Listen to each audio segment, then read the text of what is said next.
বাচ্চাদের আবদারে ছোট পরিসরে জন্মদিন পালন। তো দিনটি ছিল 10ই ডিসেম্বর।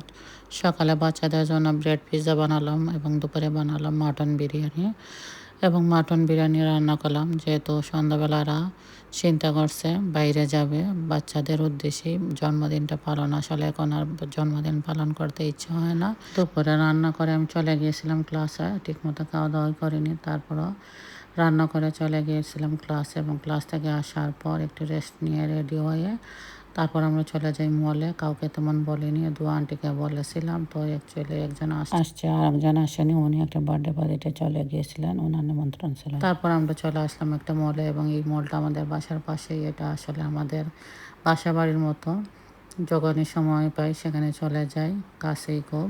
তো আমরা এসে দেখি আন্টিরা চলে আসছে, ওরা ওয়েট করতেছে। তারপর কেক নামানো হলো এবং কেকটা সুন্দর করে সাজিয়ে নিলাম। এটা খুবই টেস্টি একটা কেক এবং খুবই সুন্দর কেকটা ছিল। এবং আমি ভাবলাম যেহেতু বাচ্চাদের উদ্দেশ্যে করা হচ্ছে, বাচ্চাদের অনুরোধে, তাই কেকটাতে হ্যাপি বার্থডে মম লিখবে, আমার নাম লেখার দরকার নেই। তো একটু ছবি ভিডিও করলাম। আসলে এখন আর জন্মদিন পালন করতে ইচ্ছা হয় না, আমি দিনটা ভুলে যাই প্রতিবারই, কারণ বাচ্চাদের জন্মদিন পালন করা হয়, সেজন্য নিজের জন্মদিন আর পালন করতে এখন আর ভালো লাগে না। তো প্রতিবারই এই দিনটি আসলে ওরাই মনে করিয়ে দেয় যে আমার বার্থডে দিন। তো সকালবেলা ভুলে গিয়েছিলাম, করার কোনো ইচ্ছেই ছিল না। অনেক স্ট্যাটাস দেখে উইশ করা দেখে সেটা মনে হইলো। তারপর ভাবলাম এক দুইজনকে বলি, তারপর বাচ্চাদের নিয়ে সুন্দর একটা দিন পালন করি। তো সারাদিনটা আসলে কাজের মধ্যে দিয়ে চলে গেছে কীভাবে। তারপর বিকেলবেলা বাইরে চলে যাই, একটু কেক টেক কেটে বাচ্চাদেরকে বাইরে নিয়ে একটা সুন্দর সময় কাটবে, ওরাও একটু এনজয় করতে পারবে। তো দুই আন্টিকে বলেছিলাম, একজন আসছে আর একজন আসেনি, উনি আর একটা বার্থডে পার্টিতে চলে গিয়েছিল। তো আমি বার্থডের মধ্যে এই ক্যান্ডেলটা জ্বালিয়ে নিতেছি। আসলে মলের মধ্যে এই ফায়ার অ্যালাউড আছে কিনা সেই বয়ে বয়ে একটু ক্যান্ডেলটা জ্বালিয়েছি। যদি ফায়ার অ্যালার্ম বাজে তাহলে তো সমস্যা হবে, সাথে সাথে আবার ফু দিয়ে নিভিয়ে দিই। হাজব্যান্ড বলতেছে আচ্ছা কোনো সমস্যা হবে না, সাথে সাথে ফু দিয়ে নিভিয়ে দাও। তো আগে কাটা শুরু করে দিই, তারপর নিভিয়ে দিই। নেবার পর তারপর কেক কাটা শুরু করি। কিন্তু আমার ছোটো মেয়ে তো কেক দেখলেই ও পাগল হয়ে যায়, ও আগে খাওয়া শুরু করে দিয়েছে এবং আমি সুন্দর করে কেটে কাউকে খাওয়াতে পারিনি এবং কোনো প্ল্যানিং ছাড়াই আসলে এই বার্থডেটা সেলিব্রেশন করা হয়েছে।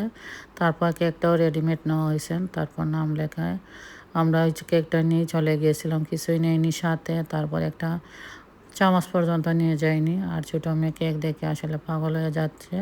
তো হাত দিয়ে ওকে কেক খাইয়ে দিলাম, সবাইকে খাইয়ে দিলাম, কারণ কেউ ওয়েট করতে পারতেছে না, বাচ্চারাও কেক কাটার পর খাওয়ার জন্য পাগল হয়ে যাচ্ছে।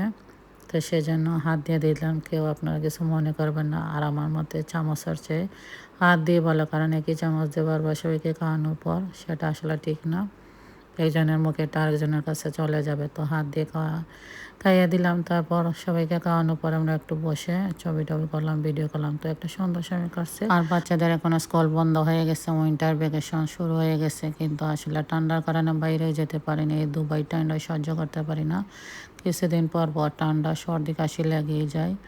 কিছুদিন পর বাইরে যাব, সেই উদ্দেশ্যে শুধু এখন মলে যাওয়া হয় বা ইনডোর এরিয়াতেই, বাইরে কোনো খোলামেলা জায়গায় যাওয়া হয় না। বাতাস আসলে প্রচুর থাকে এবং ঠান্ডা লেগে যায়, সর্দি কাশি।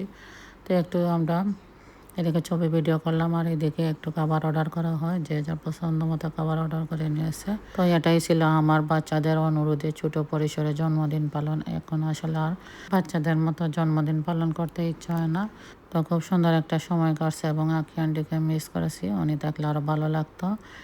তো কেমন লাগছে ভিডিওটির আপনাদের অবশ্যই জানাবেন। তারপর আমরা একটু শপিং সেন্টারে ঘুরে দেখি। তো কেমন লাগছে ভিডিওটি অবশ্যই জানাবেন। ওকে, সবাই ভালো থাকবেন, tata bye bye, thanks for watching.